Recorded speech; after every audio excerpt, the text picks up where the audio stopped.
మన ప్రభు అయిన యేసుక్రీస్తు నామములో మీ అందరికీ శుభములు, వందనాలు తెలియజేస్తూ ఉన్నాను.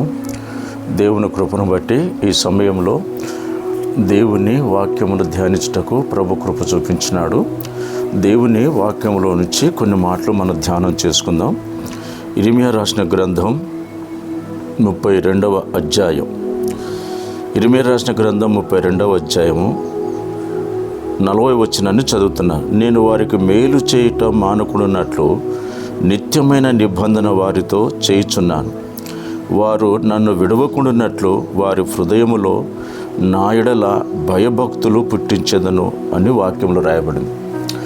ప్రియమైనటువంటి సోదరి సోదరులారా, ఈ సమయమందు దేవుని వాక్యం మనకేం తెలియజేస్తుందంటే, దేవుడు మనకు మేలు చేసేవాడు.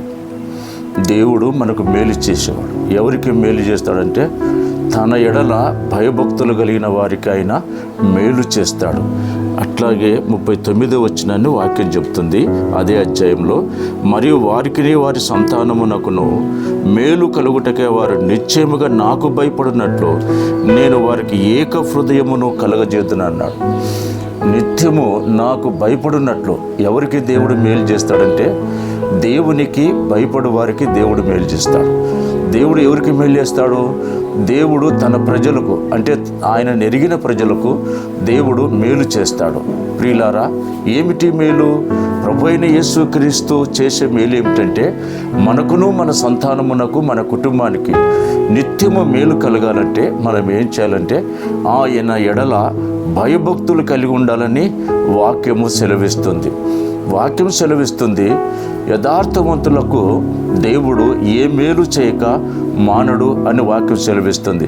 ఎవరు యథార్థవంతులంటే, దేవుని యందు భయభక్తులు కలిగిన వారు, ఆయన వాక్యానికి విధేయత చూపినవారు, ఆయన మాటలకు లోబడినటువంటి వారికి దేవుడు మేలు చేస్తాడు. ఎటువంటి మేలు చేస్తాడో చూడండి. నేను వారికి మేలు చేయుట మానకుండానట్లు అని రాయబడింది. దేవుడు మానకుండా మనకు మేలు చేసేవాడు. ఒకసారి ఆలోచించండి, గత సంవత్సరం మనం ఏ మేలు పొందలేదేమో దేవుడు మనకు ఈ 2025 వాగ్దానం చేసినాడు. ఏమని వాగ్దానం చేసినాడు? మీకు మేలు చేసేదని వాగ్దానం చేసినాడు. అట్టి వాగ్దానం మన జీవితంలో నెరవేర్చబడాలి అంటే వాక్యం సెలవిస్తుంది, వారికి మేలు చేయుటకు వారి యందు నేను ఆనందించుచున్నానని 41వ వచనం కూడా ఈ మాట చెప్తుంది. ప్రియులారా, మేలు అనే పదానికి అర్థం ఏంటంటే, దేవుడు తన ప్రజలకు ఏం మేలు చేస్తాడు? కుటుంబ విషయంలో, పిల్లల విషయంలో, మనం చేయబోయే ప్రతి కార్యములో దేవుడు గొప్ప మేలు చేస్తాడు. అట్టి మేలు మనం అనుభవించాలంటే మనకేముండాలి? మరియు వారికి వారి సంతానమునకు మేలు కలుగుటకే వారు నిత్యము నాకు భయపడినట్టు అని రాయబడింది. ప్రియులారా, దేవుడు ఎవరికి మేలు చేస్తాడంటే, ఆయనకు భయపడు వారికి ఆయన మేలు చేస్తాడు. ఎట్లాగా యోబు రాసిన గ్రంథము 2వ కాండంలో కూడా ఒక మాట మనకేం సెలవిస్తుంది? 6వ అధ్యాయము, 2వ కాండం 6వ అధ్యాయంలో ఒక మాట మనకు సెలవిస్తుంది. 6వ అధ్యాయము 24వ వచనంలో ఒక మాట రాయబడింది. చదువుకుందాము. 2వ కాండం 6వ అధ్యాయము 24వ వచనం. మనకు నిత్యము మేలు కలుగుటకై యెహోవా నేటి వలె మనల్ని బ్రతికించినట్లు మన దేవుడైన యెహోవాకు భయపడని రాయబడింది. ఈ దేవుని భయం అనేది ఒక మేలు కాదు, కానీ కుటుంబ వ్యవస్థలో జరగవలసిన ప్రతి కార్యము భయభక్తులు కలిగిన ఎడల దేవుడు మనకు మేలు చేస్తాడు. మనకు నిత్యము మేలు కలుగుటక యెహోవా నేటి వలె మనం బ్రతికించున్నట్లు. వింటున్నారు కదా దేవుని ప్రజలారా? నేటి వలె మనం బ్రతకాలంటే మనము దేవుని యందు భయభక్తులు కలిగి ఉండాలి. ఆయన ఎవరికి మేలు చేస్తాడంటే, ఆయనకు లోబడిన వారికి ఆయన మేలు చేస్తాడు. ఆయన మేలు ఎటువంటిదంటే, కుటుంబంలో ఉన్నటువంటి పెద్దలకు, చిన్నలకు ఆయన ప్రతి విధమైనటువంటి మేలు చేత కుటుంబాన్ని సంతోషింపజేస్తాడు. ఇక్కడ వాక్యం రాయబడింది, మనకును నిత్యము మేలు కలుగుట యెహోవా నేటి వలె మనం బ్రతికించినట్టు మన దేవుడైన యెహోవాకు భయపడి ఆయన కట్టడలన్నిటినీ గైకొనవలెనని మనకు ఆజ్ఞాపించెను. ఆయన కట్టడలు గైకొనవలెనని ఆయన ఆజ్ఞాపించెను. ఎవరికి ఆజ్ఞాపించినాడు అంటే, ఆయన ఎరిగిన ప్రజలు ఆజ్ఞాపించినారు. ఒక మాటను జ్ఞాపకం చేస్తున్నాను. ప్రభువుని ఎవరు స్తుతిస్తారు, ప్రభువుని ఎవరు ఆరాధిస్తారంటే దేవుని ఎరిగిన ప్రజలు దేవుని ఆరాధిస్తారు, దేవుని ఎరిగిన ప్రజలు దేవుని స్తుతిస్తారు. అట్టి ప్రజలకు దేవుడు ఏం చేయగలడంటే మేలు చేయగలడని గుర్తించుకుందామా? అట్లయితే ద్వితీయోపదేశకాండం 6:24 కూడా చెప్తున్నాడు కదా, నా కట్టడలు గైకొనవలేని అన్నాడు. అనగా దేవుడు మనకు 10 ఆజ్ఞలు ఇచ్చినాడు. దేవుడు మనకు ఆజ్ఞలు ఎందుకు ఇచ్చినాడంటే మన మేలు కోసమే కదా. ఆ ఆజ్ఞలన్నీ, ఆయన ఇచ్చినటువంటి వాగ్దానములన్నీ మన మేలు కోసమే కదా. వాటిని మనం అనుసరించి గైకొనినలా దేవుడు, పరలోకమందున్న దేవుడు ఖచ్చితంగా మనకు మేలు చేస్తాడు. అప్పుడు ఎంత అద్భుతంగా దేవుడు మనకు వాక్యాన్ని అందించినాడు.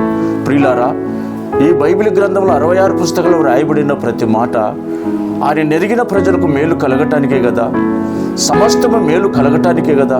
ఈ మాట కూడా దేవుని వాక్యం సెలవిచ్చింది కదా. ప్రియులారా, అట్లయితే యోబు రాసిన గ్రంథంలో మనం ఒక మాటను చూద్దాం. యోబు రాసిన గ్రంథము 2వ అధ్యాయము 10వ వచనాన్ని మనం జ్ఞాపకం చేసుకుందాం. అందుకతడు, మూర్ఖురాలు మాట్లాడున్నట్లు నువ్వు మాట్లాడుచున్నావు, మనము దేవుని వలన మేలు అనుభవించుదుమా, కీడు మనము అనుభవింప తగదా అనేను. ప్రియులారా, ఈ సంగతులలో ఏ విషయం ముందున యోబు నోటి మాటలతో నేను పాపము చేయలేదు. ఎంత మంచి మాట చెప్పినాడు కదా. యోబు తన జీవితంలో కుటుంబ పరంగా అన్నీ నష్టపోయినాడు. మనం ఎరుగుదాం కదా ఈ వాక్యాన్ని. యోబు తన జీవితంలో తన కలిగిన సంపాదన పోయింది, తన కలిగిన 10 మంది పిల్లలు చనిపోయినారు, ఎవరు లేరు, వారిద్దరు వృద్ధులు మిగిలిపోయినారు. అయినా యోబు మాత్రం ఇంత జరిగినప్పటికీ కూడా ఒక్క మాట కూడా దేవుని నోటి మాట ద్వారా కూడా ఆయన బాధపడినట్టుగా లేఖనంలో లేదు. గ్రహిద్దాం, యోబు తన జీవితంలో తన భక్తి జీవితానికి ఎంతో దేవునికి ఇష్టరకంగా బతికినాడు. సమస్తము కోల్పోయినప్పటికీ యెహోవా ఇచ్చెను, యెహోవా తీసుకొని పోయినని వ్రాయబడిన మాటను మనం జ్ఞాపకం చేసుకుందాం. ప్రియులారా, కుటుంబంలో కొన్ని పర్యములు దేవుడు మనకు ఏది చేసినా మన మేలు కోసమని గుర్తిద్దాం. అయితే యోబు భార్య అవిశ్వాసురాలేమో కదా. అవును, అందుకోసమే మేలు అనుభవించినప్పుడు దేవుణ్ణి బావుగా పొగిడిందేమో, లేదా బావుగా ప్రార్థన చేసిందేమో. అయితే కాస్త కుటుంబం మొత్తము ఈ లోకపరంగా సమస్తం కోల్పోయినప్పుడు ఆ సహనము, ఆ ఓర్పు, ఆ విశ్వాసం లేకుండా యోబు భార్య యోబు దగ్గరకు వచ్చి ఏం మాట్లాడుతుందో చూడండి. అయితే యోబు అన్నాడు, ఒక మూర్ఖురాలు మాట్లాడినట్టు మాట్లాడుతున్నావా, మనం మేలు అనుభవించినాం, కీడు అనుభవించదగదా అన్నాడు. ప్రియులారా, ఆ తర్వాత యోబును దేవుడు జ్ఞాపకం చేసుకునే లేదా. యోబు ఎలాంటి వాడు? అతడు యెహోవా యందు భయభక్తులు కలిగిన వాడు, చెడుతనమును విసర్జించిన వాడు, యథార్థవంతుడు, న్యాయవంతుడిని కూడా ఆయన గురించి బైబిల్ మనకు రాయబడింది. అయితే ఇప్పుడు వాక్యం మనకేం చెప్తున్నాం? చివరి అధ్యాయానికి వచ్చేసరికి యోబుకు దేవుడు 2 మేలు చేసినాడు కదా. మొదటి కంటే 2 మేలు చేసినాడు. దీన్ని బట్టి మనం ఆలోచన చేస్తే మన జీవితంలో కొన్నిసార్లు బాధ వచ్చినా, ఇరుకులు ఇబ్బందులు కలిగినా దేవుని మాత్రం మన నోటి మాట కూడా అనకూడదండి. ఎందుకంటే దేవుడు ఎవరిని బాధ పెట్టేవాడు కాదు కదా, తన ప్రజలకు మేలు చేసేవాడే. కొన్నిసార్లు బాధ పెట్టామనుకోండి, అది మన మేలు కోసమే. దేవుడు మన జీవితంలో ఏదో జరిగించాలనే ఆలోచన కలిగినాడు. అందుకోసమే యోబు జీవితంలో ఒక గొప్ప సాక్ష్యం మనకు కనపడతాడు యోబు కదా. సర్వం పోయినప్పటికీ నేను తల్లి గర్భం నుంచి దిగంబరిగా వచ్చి తిని కదా, ఇవన్నీ నాకు లేవు కదా, ఇవన్నీ దేవుడే ఇచ్చినాడు, ఇప్పుడు తీసుకుపోయినాడని ఒక నిరీక్షణ కలిగిన జీవితంతో మాట పలికినాడు. అందుకే దేవుడు యోబును మర్చిపోయినాడా? అతడు దేవుడు యోబును మర్చిపోలేదు కదండి. యోబు ఎలాంటి వాడంటే దేవుని యందు భయభక్తులు కలిగిన వాడు. మనం చదువుకున్నాం ఇర్మియా 32:40 కూడా చదువుకున్నాం కదా. వారికి మేలు చేయటం మానుకున్నట్లు నిత్యమైన నిబంధన నేను వారికి అనుగ్రహించదని అన్నాడు. ఎంత మంచి దేవుడు కదా మన దేవుడు. ప్రియులారా, అటువంటి ప్రభునందు విశ్వాసం ఉంచినప్పుడు తప్పకుండా మనకు దేవుడు మేలే చేస్తాడు. ఆ మేలు మనం అనుభవిస్తాం. కారణం ఏమిటంటే ఆయన యందు భయభక్తులు కలిగి ఉండటమే గొప్ప ధన్యతను కూడా వాక్యం సెలవిచ్చింది. ఈరోజు దేవుడు 10 ఆజ్ఞలు ఇచ్చినాడు, అవి మన మేలు కోసమే కదా. వాటిని అనుసరించటం వల్ల ఆధ్యాత్మిక జీవితంలో మేలు పొందుతాం, ఇట్లా భౌతికమైనటువంటి జీవితంలో కూడా మేలు పొందుతామని వాక్యం మనకు సెలవిస్తుంది. చూద్దాం దేవుని వాక్యంలో ఇంకేం చెప్తుందంటే, హెబ్రీ రాష్ట్ర పత్రిక 10వ అధ్యాయంలో ఒక మాట మనకేం చెప్తుందంటే, హెబ్రీ రాష్ట్ర పత్రిక 10వ అధ్యాయం 25వ వచనంలో ఏం చెప్తుంది? 10వ అధ్యాయము 25వ వచనం. హెబ్రీ పత్రిక 10వ అధ్యాయము 25వ వచనం 25వ వచనంలో ఏం చెప్తుంటే కొందరు మానుకున్నట్లుగా అని ఒక మాట రాయబడింది. చూడండి, సమాజముగా కూడుట మానక ఒకరినొకడు హెచ్చరించుకొనుచు ఆ దినము సమీపించుట మీరు చూచిన కొలది మరి ఎక్కువగా లాగు చేయుచు ప్రేమను చూపుటకును సత్కార్యములు చేయుటకును ఒకరినొకడు పురుకొల్పోనని ఆలోచిద్దాము. ప్రియులారా, కొందరు మానుకుంటున్నారు. ఏ విషయంలో మానుకుంటున్నారు? దేవుని సన్నిధికి రాకుండా మానుకుంటున్నారు, ఆరాధనకు రాకుండా మానుకుంటున్నారు. అవునా? దేవుని కంటే మించి ఈ లోకంలో మనకు పని ఎక్కువైపోయింది. మన పని ముఖ్యమైపోయింది, దేవుడు ముఖ్యం కాలేదు. పిల్లారా, కొందరు సమాజముగా కూడా మానుకున్నారు, ఆరాధనకు రాకుండా కూడా చాలామంది మానుకుంటున్నారు. నేటి ఈ జీవన పోరాటంలో చిక్కుకొని కేవలం డబ్బు అనుకుంటా దేవుని విడిచిపెట్టిన ప్రజలు లేకపోలేదు. అందుకే ఈ తరములో ఉన్న మనకు ఇలాగూ చేయకూడదని ప్రభు దేవుని వాక్యం సెలవిస్తుంది. దేవుడు మనకిచ్చినటువంటి ఆ గొప్ప శుభదినం లేక పునరుద్ధరణ దినాన్ని దేవుడు మనకు అనుగ్రహించినాడు. అట్టి దేవుని యందు మన సంపూర్ణమైన విశ్వాసం కలిగి బ్రతుకుతే దేవుడు మనకు ఏ మేలు చేయక మానడు కూడా వాక్యం సెలవిస్తుంది. 82వ కీర్తనలో ఒక మాట మనకి ఏం చెప్తుందంటే 82వ కీర్తన ఒక మాట చెప్తుంది. ఒక మాట ఏం చెప్తుందంటే 82వ కీర్తన 1వ వచనం, దేవుని సమాజములో దేవుడు నిలిచున్నాడు. దేవుని సమాజములో దేవుడు నిలిచున్నాడు. ప్రియులారా, ఎక్కడున్నాడు? దేవుడు సమాజములో ఉన్నాడా? అవునా? దేవుడు ఉన్నాడు. ప్రియులారా, ప్రతి ఆదివారం మనం మందిరానికి వెళ్ళి ప్రభువును ఆరాధించినట్లయితే దేవుడు మనకు మేలు చేయడా? బైబిల్ మరొకసారి చెప్తుంది, కీర్తనకారుడు అన్నాడు కదా, యథార్థవంతులకు ఏ మేలు చేయక మాననని ప్రభువే మనకు సెలవిచ్చినాడు కదా. ఈరోజు భూ సంబంధమైన విషయాలలో ఎక్కువ ఆలోచిస్తుంటే కానీ ప్రభుని గురించి ఆలోచన మనకు లేదు. ఎందుకంటే సమస్తమును ఈరోజు దేవుడు మనకు అనుగ్రహించినాడు, వాటిని మనం అనుభవిస్తున్నాం. అయినప్పటికీ దేవుని యందు సంపూర్ణమైన విశ్వాసం లేకుండా పలుమార్లు దేవుని సన్నిధి తప్పిపోతున్నాం. అయినా దేవుడు కృప కలిగిన వాడు గనుక 2024 దాటడానికి 2025లో ప్రవేశించి 2వ నెల ఫిబ్రవరి మాసంలో 10వ తేదీ వరకు దేవుడు మనం బ్రతికించడం గుర్తుపెట్టుకుంటారా? ప్రియులారా, దేవుడు ఏ మేలు చేయకమన్నాడు కదా. ఆయన యందు భయభక్తులు కలిగిన వారికి ఆయన మేలు చేస్తాడని కూడా వాక్యం మనకు సెలవిస్తుంది. ఇంకేం చెప్తుందంటే మత్తయి రాసిన సువార్త 18వ అధ్యాయము 20వ వచనము మనకేం చెప్తుందంటే, మత్తయి రాసిన సువార్త 18వ అధ్యాయము 20వ వచనం మనకేం చెప్తుందంటే, 20వ వచనం, ఏలయనగా 2-3 నా నామమున ఎక్కడ కూడిందురో అక్కడ నేను వారి మధ్య ఉందనని చెప్పెను. వింటున్నారా? ఏలయనగా దేవుడు ఎక్కడుంటాడంట? 2-3 కూడి నా నామమున ఉంటే అక్కడ ఉంటారన్నాడు. 2-3 అనగా కుటుంబమే కదా. మనం చదువుకున్నాం, ఇది ఇర్మీయా రాసిన గ్రంథం 32-39వ వచనంలో మాట ఉంది కదా, కుటుంబం వారికిని వారి సంతానమునకు నిత్యము మేలు కలుగున్నట్లు నా ఎడల భయభక్తులు కలిగి ఉంటే చాలు అన్నాడు. ఇక్కడ ఏమన్నాడంటే, ఏలయనగా 2-3 నా నామములు కూడి ఎక్కడ ప్రార్థన చేస్తారో అక్కడ ఉంటానన్నాడు. దేవుడు ఎక్కడుంటాడు? ఎక్కడ ప్రార్థన చేస్తే అక్కడ ఉంటాడు.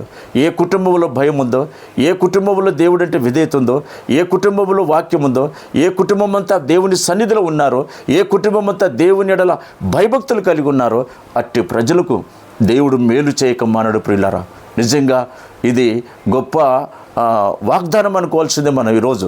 ఎందుకంటే నా జీవితంలో కూడా 20 సంవత్సరాల సేవా జీవితంలో ఎన్నో కష్టాలు, ఎన్నో ఉడుదుడుకులు అవన్నీ వచ్చినాయి. కానీ ప్రభు కృపను బట్టి ఆయనే తొలగించినాడు, జీవితంలో మేలు జరిగించినాడు. అందుకు దేవునికి స్తోత్రం కలుగునుగాక. ప్రియులారా, తన ఎడల భయభక్తులు కలిగిన వారికి ఏ మేలు చేయకమానని ప్రభు చెప్పినాడు కదా. మనం దేవుని యందు భయభక్తులు కలిగి ఉండాలి. కుటుంబంలో ఆరాధన ఉండాలి, కుటుంబంలో ప్రార్థన ఉండాలి, కుటుంబంలో వాక్యం ఉండాలి. ఈనాడు క్రైస్తవ కుటుంబాలలో ఇవి ఉన్నాయా? ఒకసారి మీరే పరిశీలించుకొంచండి. సహోదరి, సహోదరుడా, దేవుని ప్రజలారా, ఈ మాట ఆలకించండి. నిజంగా కుటుంబానికి దేవుడు కలగజేసే మేలు ఎంత గొప్పదే కదా. అనగా అర్థం ఏంటంటే ప్రియులారా, కుటుంబం ఎంతమంది ఉన్నామో అందరూ ప్రభు సన్నిధిలో దేవుని ఆరాధించబద్ధులమైన అట్టి ప్రజలను దేవుడు ఒక ఉన్నతమైన స్థానంలో నిలబెడతాడని కూడా మీరు జ్ఞాపకం చేసుకోండి. ఆయన సమాజ మందిరంలో ఉన్నాడు, దేవుడు సమాజంలో ఉన్నాడు కదా. మనం మందిరానికి వెళ్ళాలి. కొందరు మానుకొనుచున్నారు. ఎందుకు మానుకొనుచున్నారు? దేవుడు మనకి ఏం మేలు చేయలేడనా?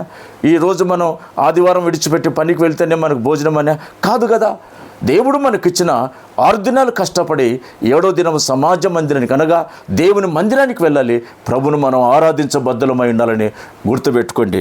దేవుని వాక్యం కూడా మనకేం సెలవిస్తుందంటే యెహెజ్కేలు రాసిన గ్రంథం 36వ అధ్యాయం, యెహెజ్కేలు రాసిన గ్రంథం 36వ అధ్యాయంలో ఒక మాట మనకు చక్కని మాట మనకు చెప్తుంది. 36:11 వచనంలో ఏం చెప్తుందో చూడండి. యోబు రాసిన గ్రంథం 36వ అధ్యాయము 11వ వచనం ఏం చెప్తుందో చూడండి. చదువుతాను బైబిల్ గ్రంథంలో 11వ వచనం. మీ మీద మనుషులను పశువులను విస్తరింపజేసేదను, అవి విస్తరించి అభివృద్ధి నందును, పూర్వమున్నట్టు మిమ్మును నివాస స్థలముగా చేసి మునుపటి కంటే అధికమైన మేలు మీకు కలగజేసేదను. అప్పుడు నేను యెహోవానై ఉన్నానని మీరు తెలుసుకొందురు. ఎంత మంచి మాట చూడండి. మునుపటి కంటే అధికమైన మేలు దేవుడు మనకు అనుగ్రహిస్తాడంట. నిజంగా దేవుని మేలు మనకు అనుగ్రహిస్తున్నాడండి. దేవుడి భూమి మీదకి వచ్చి ఆయన మన కొరకు అనుగ్రహించిన శ్రేష్టమైనటువంటి సంగతులు ఏమిటంటే, కుటుంబం వారికి వారి సంతానమునకు నిత్యము మేలు కలగాలి అంటే వారు నా ఎడల భయభక్తులు కలిగి ఉండాలని వాక్యము సెలవిస్తోంది. అదే ద్వితీయోపదేశకాండం 5వ అధ్యాయము 29వ వచనంలో కూడా అదే మాట దేవుడు మన కొరకు రాయించినాడు. ద్వితీయోపదేశకాండం 5వ అధ్యాయము 29వ వచనం మనం జ్ఞాపకం చేసుకుందాం. ద్వితీయోపదేశకాండం 5వ అధ్యాయం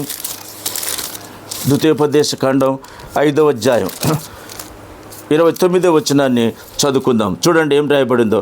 వారికిని వారి సంతానమునకును నిత్యము క్షేమము కలుగున్నట్లు వారు నాయందు భయభక్తులు కలిగి నా ఆజ్ఞలన్నిటినీ అనుసరించే మనసు వారికి ఉంటే చాలు అన్నాడు.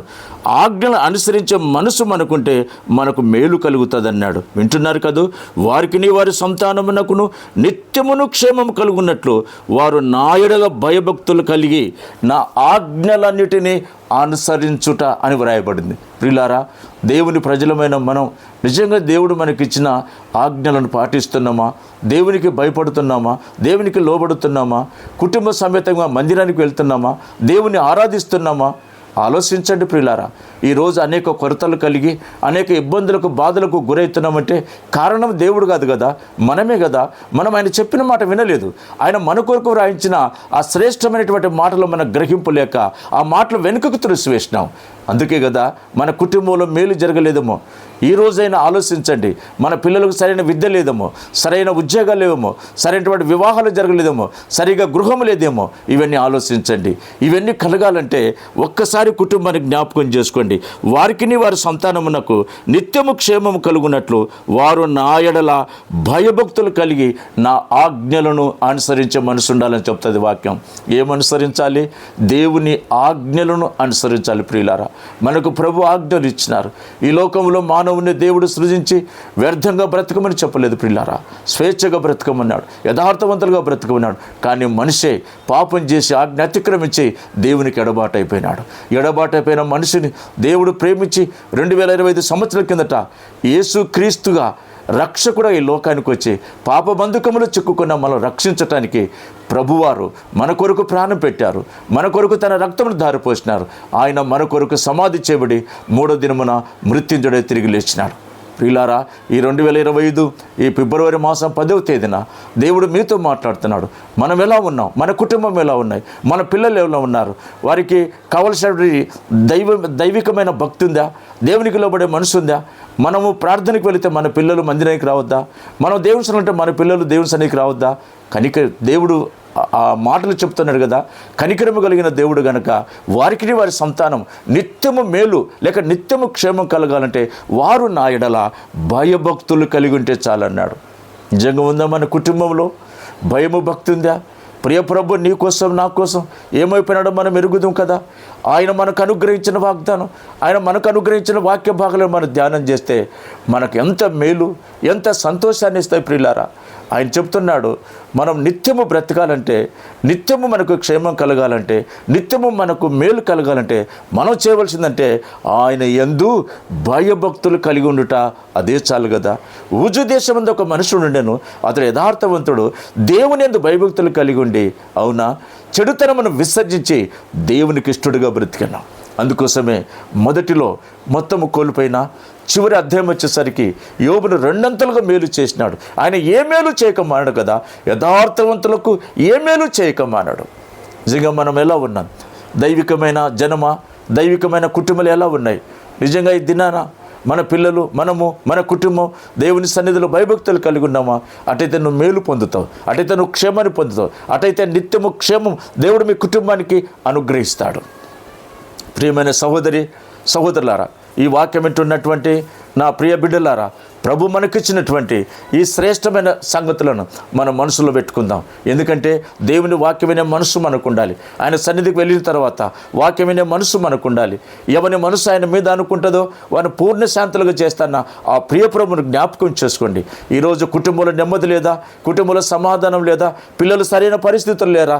అట్లయితే ఈరోజు ప్రభు దగ్గరికి నీ కుటుంబాన్ని తీసుకురండి. ఈరోజు ప్రభు దగ్గర మీ కుటుంబ ప్రార్థన మీరు ప్రారంభించండి. దేవుడు తప్పకుండా మీకు మేలు అనుభవిస్తాడు. దేవుడు మీకు మేలు చేస్తాడు. మీ పిల్లల విషయంలో, మీ పెద్దల విషయంలో, ఏ విషయంలో అనుకున్నారు, పిల్లలకు వివాహాల, ఉద్యోగాల, ఏ విషయంలో మీరు దేవుని అడుగుతున్నారో అట్టి వాటికి దేవుడు సరైన జవాబు చెప్పగలిగిన శక్తి కలిగిన దేవుడు మనకున్నాడు.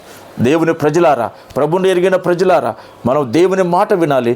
దేవుని ఆజ్ఞకు విధేయత చూపినప్పుడు తప్పకుండా దేవుడు మన కుటుంబాలకు మేలు చేస్తాడు. నమ్మి విశ్వసించండి, దేవుని సన్నిధిలో ప్రార్థన చేయండి. ఈ మాటలు మన వినికిడిలో ఆయన దీవించునుగాక. ఆమేన్. ప్రార్థన చేసుకుందాం. కృపగలిగిన మా తండ్రి, దయగలిగిన మా రక్షకుడా, మీకు స్తోత్రములు చెల్లించుకొనుచున్నాం. ఈ వాక్య భాగాలను మా ముందుకు తీసుకొచ్చినందుకే స్తోత్రాలు. ఎంతోమంది నాయన ఈ వాక్యాన్ని వినటానికి సిద్ధంగా ఉన్న మా ప్రియ బిడ్డలను జ్ఞాపకం చేసుకో తండ్రి.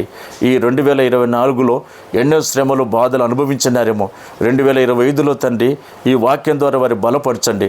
వారి పిల్లలకు మంచి భవిష్యత్తులు, ఉద్యోగాలు, వివాహములు జరిగించినట్లుగా సహాయము చేయమని ప్రార్థన తండ్రి. ప్రతి కుటుంబంలోనైనా మీ ఆజ్ఞలు స్థిరపరిచి బలపరచమని ప్రార్థిస్తున్నాం తండ్రి. మీకు స్తోత్రాలు నైనా. నేటి వేళ మేము బ్రతకాలంటే నీ ఆజ్ఞలు మాకు అవసరం, నీ సన్నిధి మాకు అవసరం, నీ వాక్యం మాకు అవసరం తండ్రి. అట్టి ధన్యత ఈ భూమి మీద ఉన్న ప్రతి కుటుంబానికి మీరు అనుగ్రహించి మీ మేలు చేత నింపమని సమస్త మహిమాఘనత ప్రభావాలు ఆరోపించుకొనొచ్చు యేసు క్రీస్తు నామములో ఈ ప్రార్థన సమర్పించి వేడుకొని పొందినాము తండ్రి. Amen, amen, amen. మీ అందరికీ నా వందనాలు.